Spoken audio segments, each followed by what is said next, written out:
Thank you guys. Welcome everyone to our webinar about educational branding. It is called Go Brand Yourself.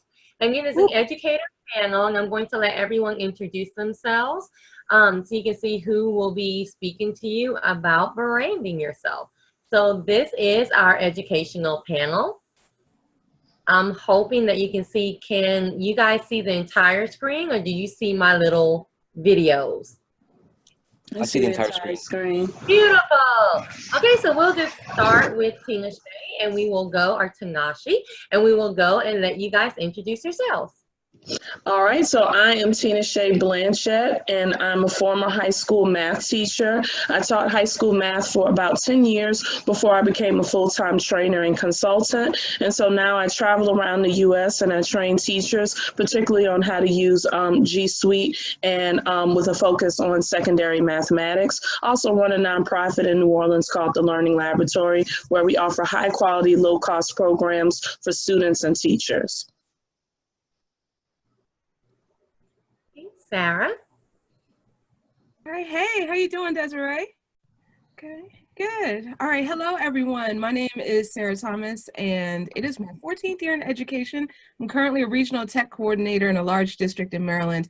I've taught every grade from first through 12th and masters in EdTech, so it's crazy, been all over the map. But also, I am the founder and CEO of a grassroots organization called EduMatch, and from there we have different branches. So EduMatch is like the umbrella. We also have EduMatch Publishing. We have EduMatch Nonprofit, which is starting up. So that's EduMatch Foundation Incorporated, and we also have some other really cool things coming down the pike. So stay tuned. Santi? Hi, everybody. It's just going to be my audio. Sorry, you won't be able to see me. If you Google my name, I'm definitely the only Santi Karasami in the world. But I started a company called Project Recess based in New York City, and I partner with public schools and train teachers and administrators on how to use specific technology tools, mainly G Suite for Education. So I've been doing that work for about 10 years. I've been running my own company for about 7 years, and very happy to be here. Desiree, thank you again for organizing this. No problem. And I know Tanisha will be joining us. I saw a picture pop up and then go away, so I think she is having a little technical difficulties, but she will be joining us. And my name is Desiree Alexander. I am the founder CEO of Educator Alexander Consulting, and this is my, I think, 19th year in education. I have been an English teacher, a librarian, all middle and high school.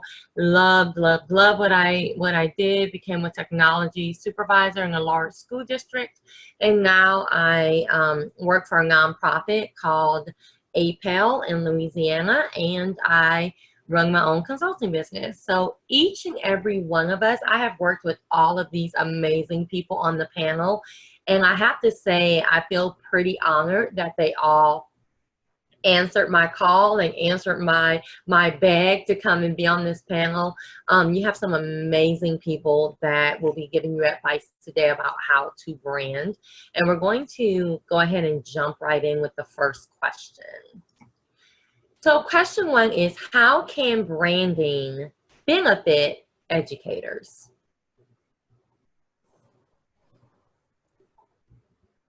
Okay, I guess I'll jump in. Get the party started. So branding, I feel like it's something that when we're intentional about, then it is definitely beneficial. I went to a great session back in 2013 with Joe Sanfilippo and Tony Sinancis talking about branding, because I'd never really considered it. But their tagline was "Tell your story, or someone will tell it for you." So every time I bring up the term branding, then, you know, it's kind of mixed feelings among the educational community. However, I personally feel that branding and reputation are very synonymous. So either you take control of your brand, or your brand is going to take control of you. So, so definitely, you know, put that story out there, show the positive things, because I mean, we can all learn from one another, and that helps us all to grow. So sharing, you know, sharing the good, sharing things that you've learned, that benefits the whole profession. So that would be my take. I'll jump in. I can say that as a teacher, branding was a game changer for me. I remember when I was in the classroom and I was doing all these great things with my students, and I just felt like, for a number of reasons, I was never being recognized. And not that I wanted necessarily like any accolades or anything like that, but just kind of having, some awareness around what's happening in my classroom. And so when I started my blog, and I think I started my blog back in 2011, it was just a way to document everything that was happening in my classroom. Now, when I started that blog, I didn't think anything of it, right? It was just a way to say, okay, hey, we did this activity on this day. But that blog put me in a position where when people were online looking for someone who could do training, my blog came up. That's actually how I was able to make the transition from being a teacher to a trainer. And I was doing training in my district, but a company was Googling using iPads in the math classroom, and my blog came up. And so that opened a door for me. And so when you work on your personal brand, what'll happen is that it'll open up doors for you. It'll create opportunities that wouldn't otherwise be there because there's no awareness around what your talents are. Something that I've been saying a lot is that if you don't know what you have to offer, then you can't sell it. And so I think that as teachers, we're humble. We don't want to come off as being like braggy. So we don't think that it's okay for us to say, hey, this is what I have to offer. But when you walk into a job interview, that's what people are looking for. They want to know, what is it that sets you apart? And so when you establish a personal brand, then that's something that immediately people know, okay, this is what this person has to offer. Right. This is great. We got pearls of wisdom right from the gate here. And just to build off that, so we're living in an age of just information overload, right? There are so many teachers that have wonderful things to put forward. So this idea of branding, I think, speaks to this idea of filtering, right? So when people are looking for specific information nowadays, it's like we have a plethora of information, but how can we filter it to find sort of that news and that content that's specific to me? And I think that's where brand comes in. It helps you, again, stand out, as what people are saying, and sort of filters and separates you from, and differentiates you, I should say, from the other people in the crowd.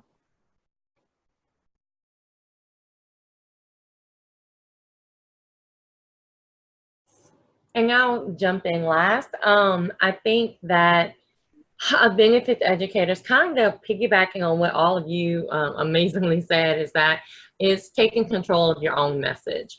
As educators, we have so many people telling us what we do and telling us our worth and telling us through different avenues, what we contribute to our profession in the world. And when you brand yourself, you're actually taking control of your own message. You're saying, no, this is what I have to offer. This is what I do. This is what I'm passionate about. And I think that's how it benefits educators, because we can now put our own message out there in a positive way. And we can say, well, no, this is what my worth is. This is what I contribute. And you have control over what you put out there. So I think it's a very big benefit. And I think what Tina Shay brought out is very important, because when I talk about branding all over the nation, one of the things I hear is, I don't want to brag on myself. I don't want to just constantly talk about myself. I don't want to, I don't want to be that person where, people are talking about their cats and I walk up and start talking about my company and talking about how awesome I am. And I think it's a misconception about branding.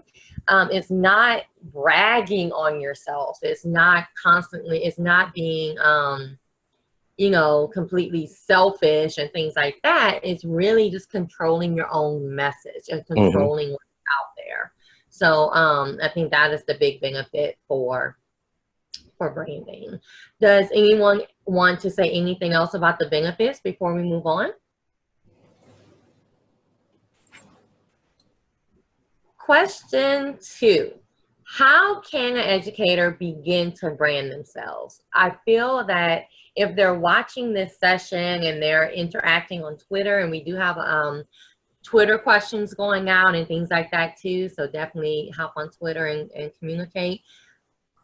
They're interested in beginning. Like, where do I start? How do I begin? This seems so hard. how can they begin to brand themselves? Okay, I'll jump in here. As I said earlier, for me, my brand started with my blog. It started with Blanchette blog. And so I would say the place to start, and it doesn't have to be a full-blown blog, because I get that a blog can be a big commitment, even if it's just like social media, if it's just a Twitter, if it's an Instagram. I think that the way you start to brand yourself is by publishing what you do. Right? So whatever is going on in your classroom, whatever is going on with you professionally, if you're attending professional events, start tweeting that out, right? And so one thing that I've learned is that sometimes with branding, we get caught up in aesthetics, right? It's like, ooh, I'm going to design a new website.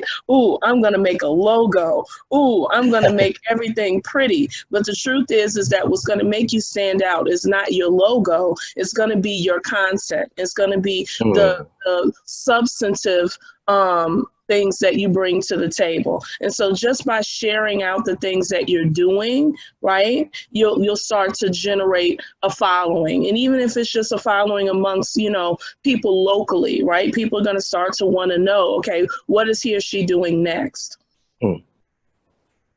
I think that's fantastic. Yeah, in addition to that, I would add, even before you start putting stuff out there, sit down and really examine the work that you're doing and think about what is it that you're passionate about, what is it that makes you unique, because once you begin to identify those elements within yourself, then you can start really focusing on your brand, and again, find out what's unique to you and how you can stand out. So yeah, you can sit down, and you don't even need a computer for this. I love old school analog paper, right? You can write down the things that you're passionate about, the things that you want to share, and also see what's out there, who's out there that's doing something similar, and perhaps how can you differentiate yourself from those other educators. Yeah, great tips that were already shared. Just wanted to kind of jump in to the conversation. So definitely what Tanisha was saying about starting with the blog and starting with social media, I believe in that too. The lowest barrier to entry, then go ahead and do it. Like just be like Nike, just do it, just get in there, right? And then from there you can tweak and refine and do whatever you need to do. So I definitely wanted to second that. And also try to align with people. I like what Santi was saying about finding people who are doing the same thing as you are, and see where there's room to collaborate also, and and work together. And I would say ultimately, the one thing to keep in mind is to add value, give value to people. And I think that would take you very, very far.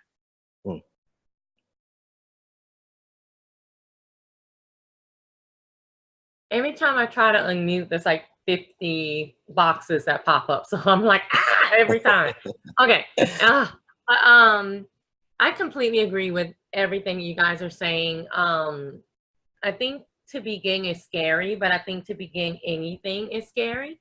Anything that's worth anything. So I think I'm really to piggyback on all of you completely awesomely said, is to first find out what you want to brand about, because that's going to make every difference in the world. If you're not passionate about what you're branding, is not going to work. And that's one of the main reasons why brands fail, is because you're not passionate about it. You just wanted to brand for, I tell people, if you're branding to make extra money, then you can go work at Barnes & Noble for that. It's just not going to work.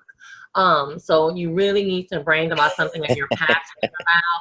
You really need to brand with something that you want to be with forever, and that you want your name to be associated with, and that you want to put out in the world and add that value, like Sarah was saying, out into the world.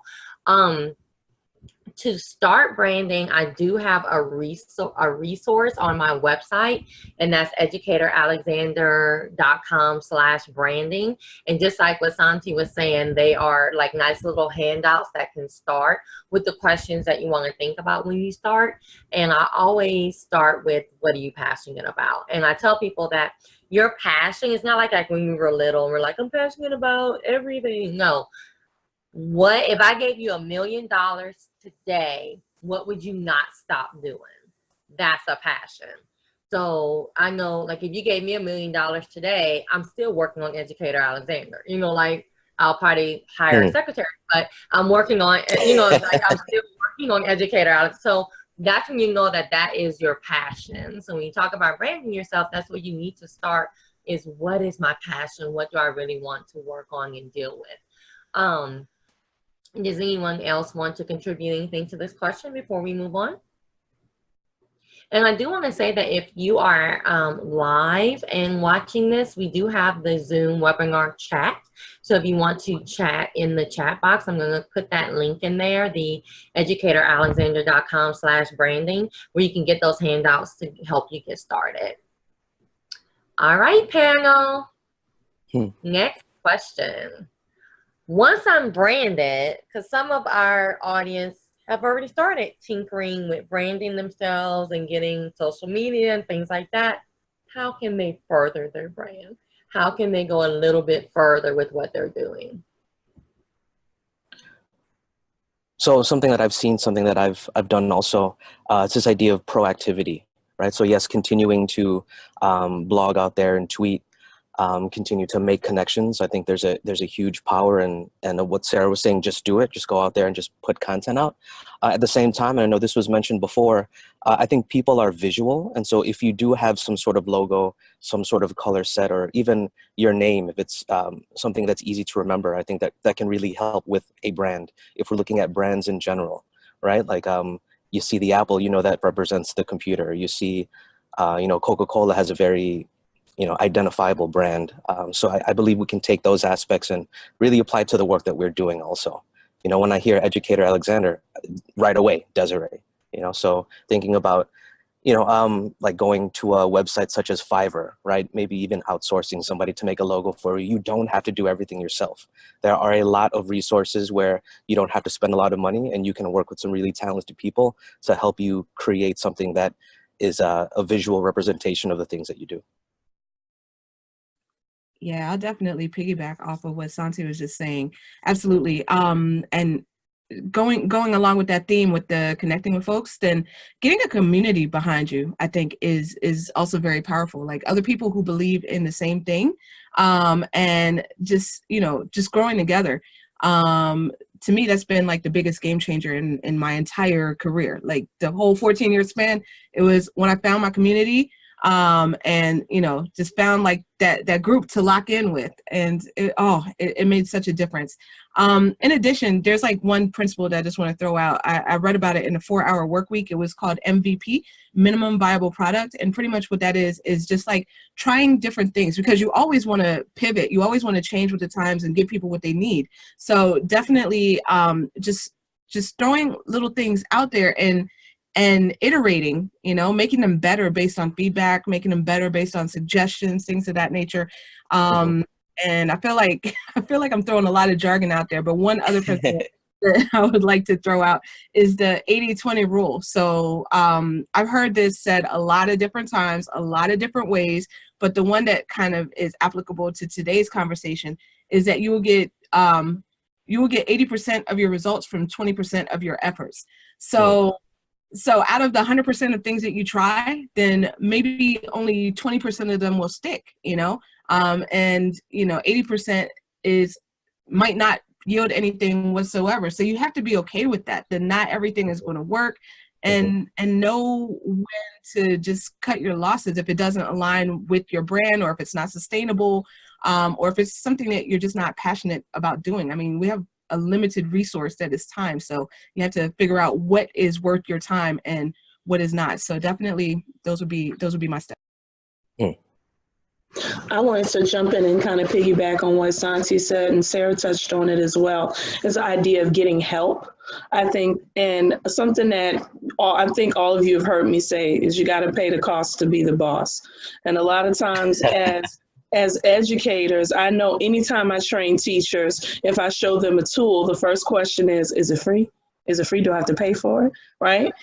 And I understand that. I love a free tool, right? But at the end of the day, you know, you have to be willing to invest in yourself. You have to be willing to invest in your brand. And so for me, what was a game changer in terms of my business is when I hired an assistant. And, you know, I know Desiree's shaking her head because I'm like, girl, you got to get you an assistant because it makes such a difference, particularly if you're traveling and you're training teachers. And for me, I was losing business because I was unable to manage the leads that were coming in. And so by bringing on an assistant, it really made a difference because when people reach out to you, they want to be able to talk to someone, right? It's like if you call a company, you don't want to be having to leave a voicemail. You want to be able to talk to someone and get immediate attention. So as you start to, you know, level up, you're going to find that you're going to have to invest, whether it's in, you know, someone to help you in the work that you do? Is it someone to design your website? Like I used WordPress for a really long time because it was free. And then I started using Squarespace and I was like, oh snap, this is really nice. And I have to pay for it. But again, there's a difference in what you're going to get for free versus what you get when you're willing to pay even a small amount. Yeah, that is so true. I definitely second what Tanisha was saying. And one thing that I just wanted to chime in, I forgot to say, a good friend of mine, Dr. Will Damport, he created a documentary that he put out through EduMatch called The Edupreneur. And in that, he has 8 edupreneurs kind of sharing their tips. So I just wanted to throw that out as a resource for anyone who wanted to take a look and see also what some other folks are doing as well. Yeah, I love where this conversation is going. And I also just want to reiterate what Tanisha was saying, this idea of delegation, right? And these are good problems to have where you have so much work to do that you need to, you know, bring in more people. And for me, and I know other entrepreneurs also, it's like you want to do everything yourself, but then you'll quickly realize you do that, then that's going to hurt you in the long run. You can't, right? So you need to bring in more people. So, yeah, I love this idea of being open to bringing in help and yes, spending a little money for it because you will get a good return for that. So I just want to underscore like that. I love these So I actually want to ask a follow-up question instead of adding more to this conversation. I want to kind of keep this going and merge question 2 and 3. So when we're talking about getting started and furthering our brand, can you talk about maybe some obstacles that have come up in your road to creating that brand before we get to our question 4, which I think is a very important question. Question 4, so I'm teasing question 4 because it's a really helpful one. But before we get to that, what obstacles have you hit and how did you overcome them? I'll begin. So a big obstacle for me. So I'm going to begin it by saying I think social media can be a huge game changer in developing your brand and reaching a lot of people. Me personally, I struggle with social media because I just don't like using it. Like I have a hard time tweeting. I have a hard time blogging. Like my specific personality, I like being out there and talking to people like one-on-one. And so like I struggle with the social media thing and I still do. So that's been a huge challenge, but to sort of like, so I sat down and I wrestled with that. And, you know, again, I thought about what are my strengths, and my strengths are talking to people in person. So part of my brand, you know, for better, for worse, it's people knowing me within the New York space, right? And then doing work, hosting events, and then slowly like just trying to get on that social media thing and trying to expand it out. But that's been a challenge of mine. And I've just been sort of focusing on my strengths to try to level that out.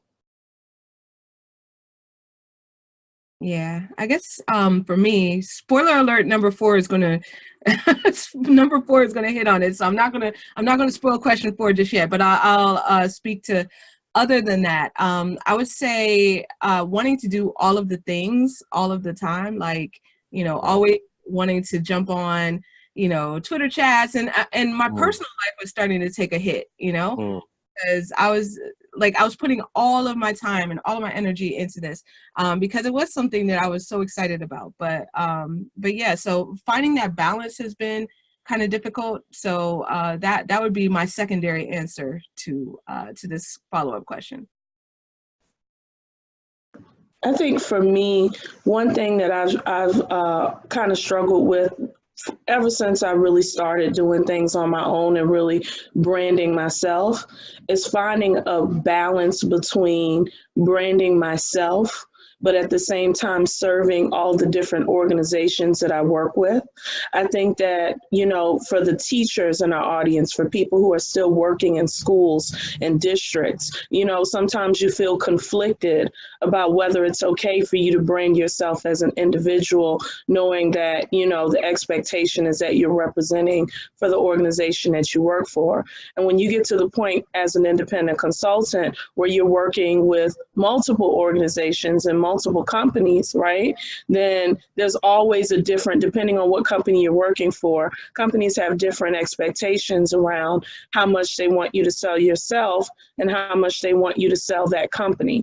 And so I think that one thing that's really important is for you to always be transparent with whoever you're working with about what you expect and make sure that you're clear on what their expectations are as well, because I've seen where other people in this space have burned bridges, right? Because they were branding themselves in an environment where that was not the expectation, right? And so it's going to be really important as your brand grows that you also are willing to let go of some relationships, or willing to say, you know what, I choose myself. Right. And I think that that's a really challenging thing for us to do, because as teachers, again, that's not what that's not what we're really about. We're about the kids, we're about the school, we're about the organization. And how do you maintain your autonomy, you know, in that kind of environment? So I think that that's an ongoing struggle for all of us. Yeah, and if I could jump in, you just made a great point, Tanisha, that I had thought about when you first asked the question, but I forgot to mention it. So definitely navigating like this field, because there's so many companies, so many organizations, so many different you know, players in the game to navigate. So I know that one thing that I'm extremely conscious of is any kind of potential conflicts of interest that might arise. Still working with the district. So I'm very methodical about not bringing my own stuff in, because I've heard stories of just where that's gone horribly wrong. So that's always been one thing. And I mean, that starts to get really funny when you're working with like contracting with this organization that might, you know, be doing business with blah, blah, blah, blah, blah, blah, blah. So, I mean, all of those things, to keep that on the horizon, it's a lot to think about. Yeah. And I agree with what all of you have said. I've dealt with pretty much everything that you guys are talking about. I think another level of it is being in the ed tech space, even though I do more than just ed tech, but being in the ed tech space as a Black female, I've come across some different issues just with number one, being a female in this space, that you know, most of it is run by males, and just people questioning your authority, people questioning your knowledge without actually questioning it, without actually coming out and saying it. But you know, the little comments and the little and the surprise face when you walk up, it's like, yeah, that's me. Santi just put in the chat the microaggressions. So, you know, all those little things. And then being a Black female on top of that, sometimes it's hard to get a foot in the door. Sometimes it's hard to get a seat at the table. So that kind of thing. So I think that was some and still are some issues that are in this space. All right, so yeah, so Sarah put in the chat, we can have an hour-long conversation just about that. It's so true. Any other conversations about question 3 before we move on to question 4? I know people are dying for question 4 because I teased it like 30 minutes ago, and they're like, where's question 4? So we're gonna move on to question 4. I will just say that Tanisha is still trying to come in. She's having some technical, so if you see me looking down, I'm trying to text with her and email her. She's still trying to come on. She's having some technical difficulties. So question 4. And if you're in the chat, make sure that if you want to talk to everybody, that you're talking to panelists and attendees. So question 4. There are so many people out there doing the same thing that you want to do. And let's be honest, there's not that many original thoughts in the world, right? There's just not. So we're all going to be doing pretty much the same thing, but just in our own way. So why me? Why should I brand? I already see Sarah's out there, and Tina Shay's out there, and Santi's out there, and Desiree's out there, and all these other people are out there. Why me when I want to teach EdTech too? Or why me when I want to talk about classroom management too? And I put imposter syndrome to kind of lead our conversation and talk about the imposter syndrome while we're talking about this question.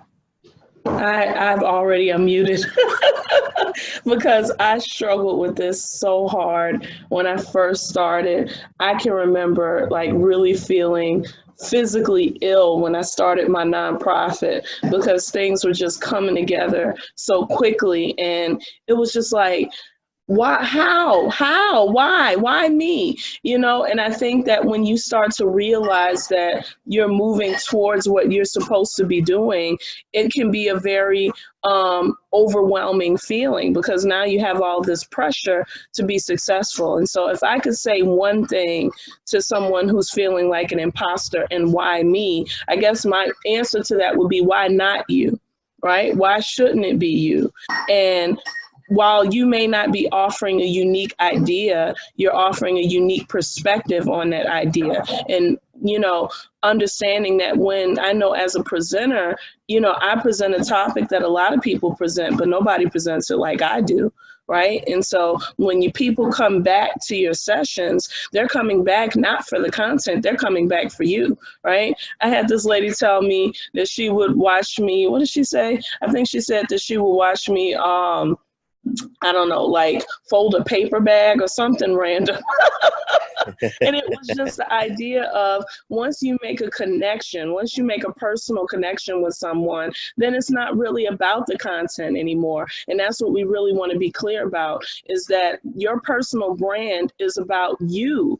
It's not necessarily just content based, right? And it's the same thing as educators. We know that. We know that we don't teach content, we teach kids. And so if we apply that same concept to the work that we do, then we understand that people are just looking to connect with us and our unique perspective. So, you know, I would just say everyone feels like this. Everybody has that imposter syndrome, and it's okay to feel like that, but it's not okay to allow that to dictate how you're going to move professionally, right? And the last thing that I'll say, I think I saw this, like I'm a big Oprah girl, and I remember seeing on Oprah, I think it was Brene Brown, who talked about fear. Because that's really all that imposter syndrome is just fear. And it's okay for fear to be with you, right? But fear is not in the driver's seat, right? So what I say is that, you know, fear, we're going to put, it's like the kid who's like, I don't know, Mom, I don't know if we can do this. And it's like, it's okay, baby. You go sit in the back seat and be quiet so that Mom can drive, right? And so that's what you got to do with that fear. You got to put it in its place, and don't put it in the driver's seat and say, I'm going to allow fear to dictate how I move professionally. Wow. I love Tina Shay. That was fantastic. Yep, I feel like snapping as well. Yeah, so definitely a lot of things that you said were things that I'll touch on as well. So one of the things was about the intersectionality, right? Because we're all individuals, right? And there's a different set of circumstances that come together to make us who we are. So nobody's going to see a topic or see, you know, a skill set or see whatever the same way we do through our own filter, by nature of us being who we are, having the experiences that we have, growing up the way that we did, you know, with our identity. So everyone's going to have a different spin, and maybe it's going to take someone that looks or grew up or you know, or what have you, like whoever's delivering the message for it to sync. Because I've heard I heard a statistic, so don't quote me on it because I don't even know where it came from, but I promise y'all I did not make this up.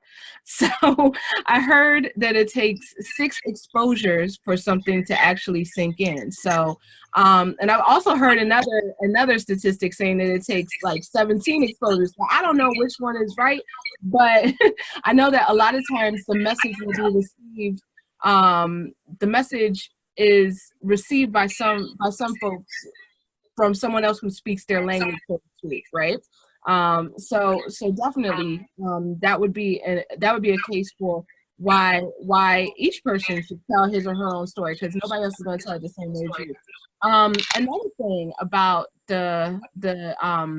about why there's so many people, and this is kind of going back to what you were saying in a follow-up question, and a lot of times society will push back on us as a Black woman, or as any part of any group that has historically been trying to been silenced, then there is that shutdown. So society might push back, but we need to push through.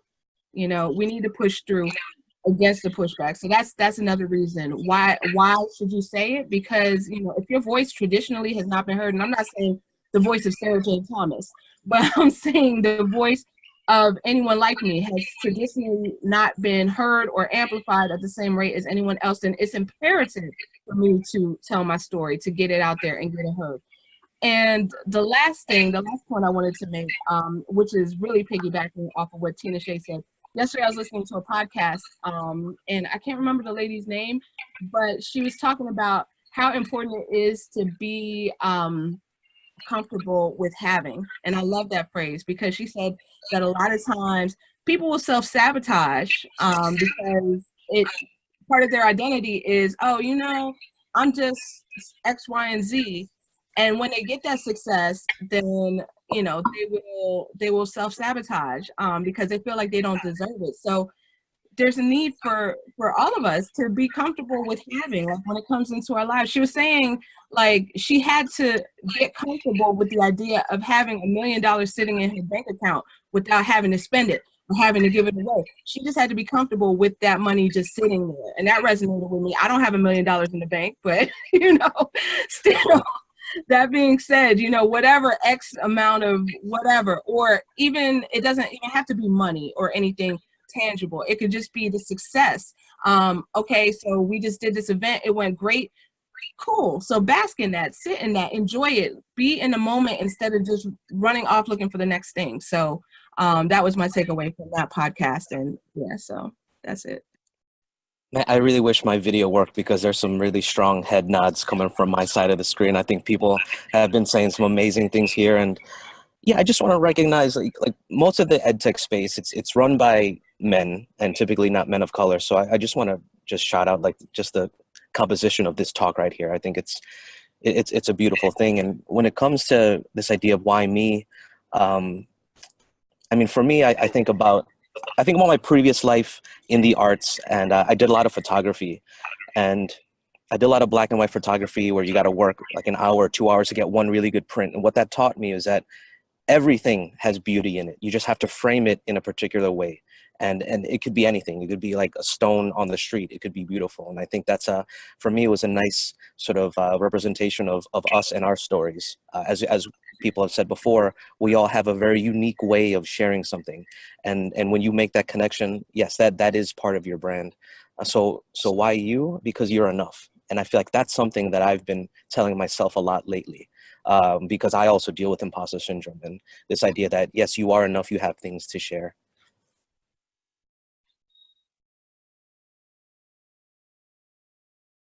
And we have Tanisha on now. So hello and welcome, Tanisha.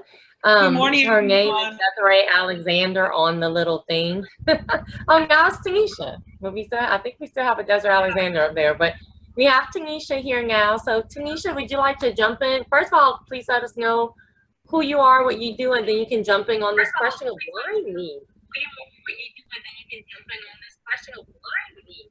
So my name is Tanisha Thomas. I'm an instructional technologist.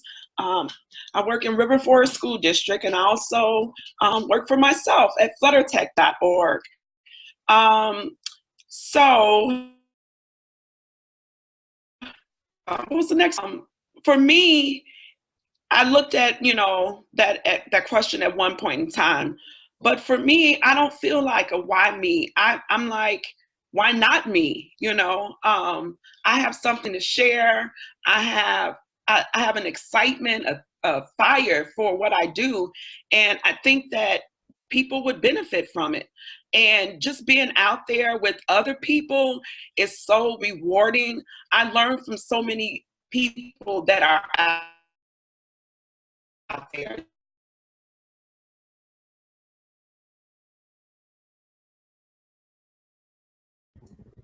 Uh-oh. It's like, it's not a, yeah, that's kind of where I stand with that. Okay. So, Did you guys get me? I think you're freezing just a little bit, unless it's just on my end. Okay, so I think you're freezing just a little bit, Tanisha. Okay, let me adjust some things.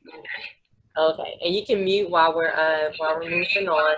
So, Okay. Thank you. Okay, so first I want to piggyback on what some of you said. That first of all, what is the imposter syndrome? And that's when you start feeling like I'm an imposter. Why should people listen to me? Who am I to contribute to this conversation? And I can't even say enough of what everyone else said and how, everything that they said were true, and they're coming from their own situation with it. I know for me, I've always been confident. I know that I know what I know. I know that I know what I don't know. And I know that I want to learn and things like that. But you still get that fear, like Tanisha was saying, creeping in of, why me? Why am I going out on this stage and not someone else? Why would they listen to me? I'm just, and then fill in the blank. And I hate that word, just. When I hear people say, I'm just a teacher, I'm just a para, I'm like, why? Why are we diminishing ourselves by saying just? So I hate that word. That word is a component of fear. Saying just is the fear of being myself and of saying that I'm awesome, right? You're awesome. That's why you and not the next person. But I think that feeling of why me gets caught up in everybody. I don't care how awesome they are, how many degrees they have, how many speaking engagements they have. I think pretty much everybody has that little why me question. So I want you to remember that, and remember that everyone on this panel, everyone that you see that you look up to, everybody that you see that you admire, they all started from day one, each and every one of us. And we forget that because we see big names and we're like, ooh, so-and-so. We all started from day one. We all started exactly where you are right now.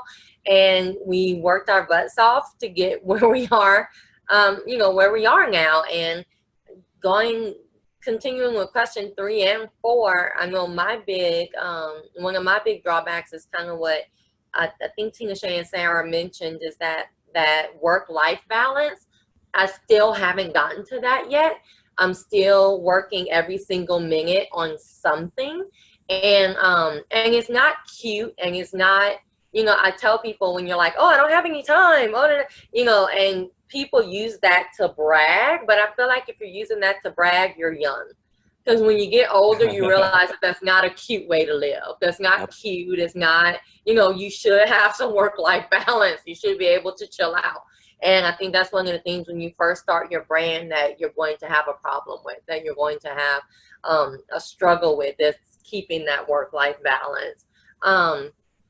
So I'm going to stop right there and have some people chime in. I want to jump in because something else that came to mind when it comes to this idea of imposter syndrome is scarcity-based thinking. I feel like a lot of people embrace scarcity-based thinking, and particularly if we go back to this idea of us being presenters of color in a space where we're really underrepresented. That scarcity thinking is not just arbitrary, right? It's usually true that there's only room for one of us, right? And so we have to be clear that, you know, we need to be clear and intentional in rejecting scarcity, right? That when I see another Black woman in a space where, you know, I was that girl, that I'm gonna say, hey girl, right? And not, hey girl. Right? So we want to be careful about how we think about these situations, and really embracing abundance and understanding that there's enough room for all of us, right? And so I think that that's also another, you know, element in that imposter syndrome, is when we believe that there's only room for one or two, and you know, am I really the one? Yes, I agree 100% with what you just said, Tina Shane. You just like ignited something in me. I feel that all of that being said, we need to push back on organizations that tend to take a checklist approach to diversity. Like, oh, okay, you know, we need, you know, a person of color. Check, we got it. Let's move on. No, we need to push back on that kind of model. So I think that also ties in with this branding discussion, because that's one way that we can use our brand in doing that. And I know that. And this is why we need our own organizations and institutions, so that we don't have to be somebody else's token. I'm muting. Exactly. So I agree 100%. And I know that I'm committed to be more intentional about doing this. So that's just one thing I wanted to jump in and say. And I want to say, when we're talking about not being somebody else's token, we're talking about every single race, every single gender, every single sexual orientation. You know, even if you're a white male, depending on your views and your where you're coming from in your situation, same difference. You know, you don't want to make yourself the liberal token or the whatever. So when we're saying this, we're talking to everybody. I just wanted to point that out.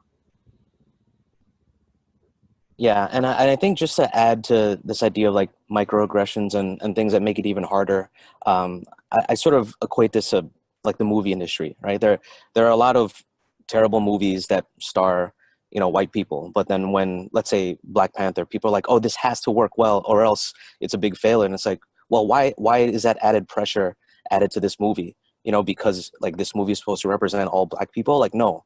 And it's the same thing with like the work we do. Like, yes, we should not like deal with that much scrutiny, but we do, unfortunately. But at the same time, I love that Sarah's pointing out this idea of collaboration, and we need to support each other. So I think that helps with it also. And I'll just piggyback on the discussion we're having now, and using your brand for that. Like Sarah, you know, said that when you create a brand, just understand that it is using your voice, and it's giving you power to be able to stand up. Even if you don't have a brand, you have the power and the voice to do that, you know, to stand up and go, well, no, this is not okay. Whether it's about you, whether it's about your situation or about the person that's standing next to me, having that voice to say, this is not okay, and I'm not going to just be silent and work for this company or consult with this company or whatever, and I see that you're doing dirty things. It's not okay. And using your brand to not call them out in a way of, you know, calling them out directly. You may do that too, but you know, just to say, hey, it's not okay, and I'm not going to have myself or my brand stand for this. So does anyone want to say anything else before we move on? All right, so question 5. So what are some of the tools and skills that help you brand yourself?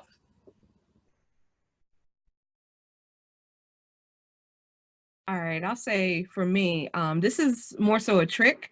Whenever I am feeling that imposter syndrome come on, or anything to that nature. So and it probably sounds kind of silly, but all right, I'm about to spoil a 20-year-old movie. If anyone has not seen Fight Club, then you might want to put your ears. Spoiler alert. Right, hashtag spoiler alert. But you have Brad Pitt, you know, who's obviously Brad Pitt, right? And then you have like the narrator in this. And so the narrator is looking up to Brad Pitt's character, who's so cool and doing all the stuff that the narrator wishes that he could do. You know, he wishes that he could be like as cool as Brad Pitt, whatever his name is in the movie, Tyler or something like that. So anyway, the spoiler alert is Tyler Durden. Thank you. Yes. Edward Norton is the actor. Yes, Edward Norton is the narrator in that movie. Yes, 100%. So Edward Norton, the twist at the end is that they are both the same person. They're like a split personality, right? So you have so they're both the same side of the same coin. So what I do is I kind of apply this thinking to my life at one point, and I was just like, okay, well, you know, I could go out here and give this keynote the way Sarah would give it, all nervous and trembling and everyone's going to see me shaking, or I can go out here and give this the way Sarah the teacher would give it, and you know, and it's going to be bomb, it's going to be fire, whatever. So I'm gonna be like Sarah the teacher, and even if I fall short, then that's a whole lot better than I would have done if I didn't hype myself up in my mind. So that's kind of like my one trick that I use.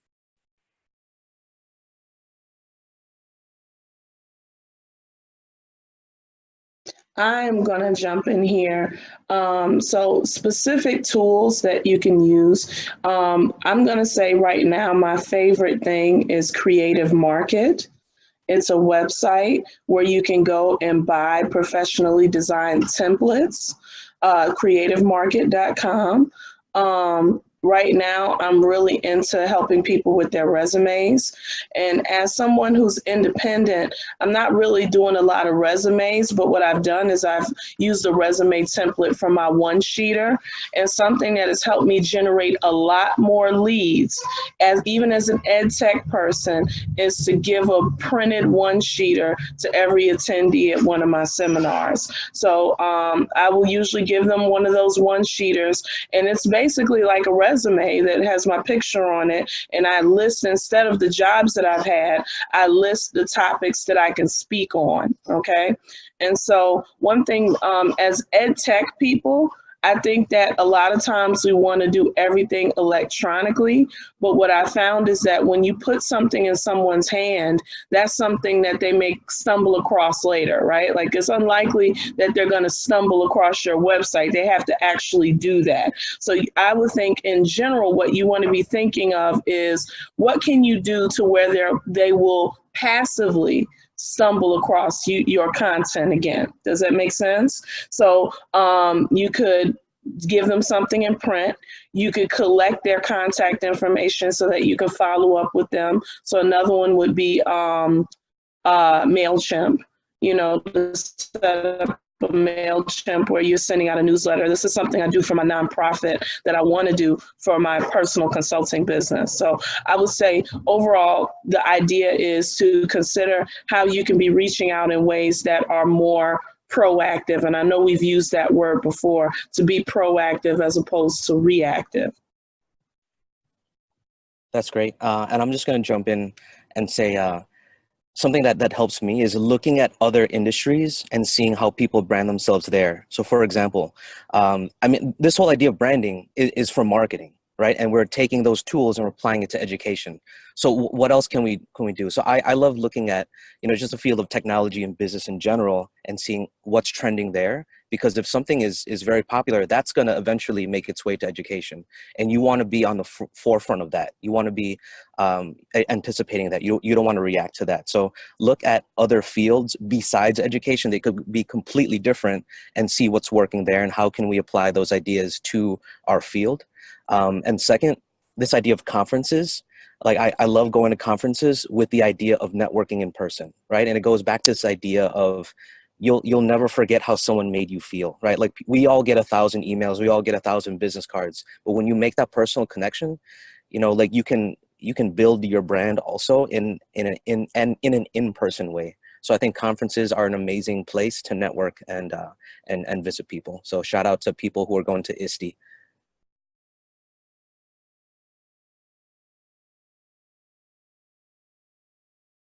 Okay, So we are going to wrap this up with our final question, and then I'm going to make sure that everyone has the contact information. This says question 4 up here, just ignore that. Imagine that that is a 6.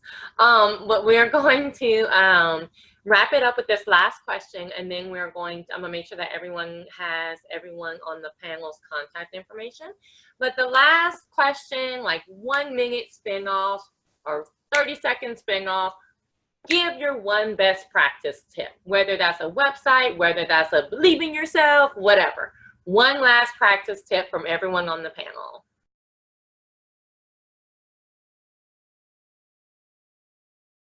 All right, I will go back to seek to add value first. Like keep that at the core of everything you do, and you'll be good. I say be proactive. You know, go out and yes, make those connections, and also like look at the business side also of your brand. Make sure you have an LLC set up if that's something you want to do. Make sure you have a good accountant. Oh my God, a great accountant can help you leaps and bounds, especially if you're doing all of this work as a consultant. So make sure you have your business stuff in order. And all those resources are online. Also, if you do a quick Google search. I would say share even if no one's watching. I think that it's really important that if you're going to be online, and remember I said that was where I would start, is with a blog or a Twitter or something like that. But keep in mind that when you first get started, nobody may be paying attention, but you're still building a body of work. So continue to build that body of work even if you don't have 1,000 followers. That will come later, but it'll never come if you stop because no one's watching.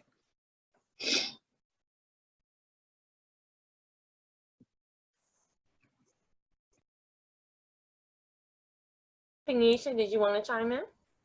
I'm going to try. Can you guys hear me? Okay. I would say is look for the best examples and follow them. You know, when you're out there, you see some amazing people, you meet amazing people, talk to them, get feedback, and use it. That's been helpful for me.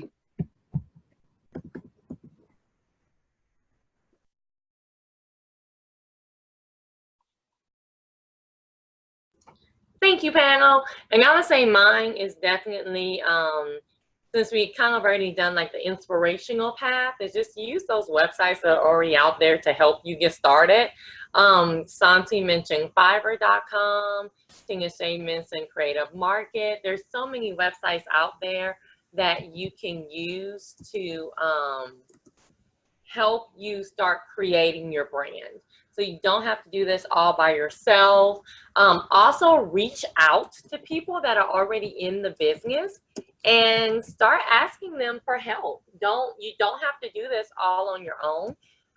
You have, you know, what, 5 amazing people right here that you can reach out to. So reach out and ask for help. Don't be ashamed to do that.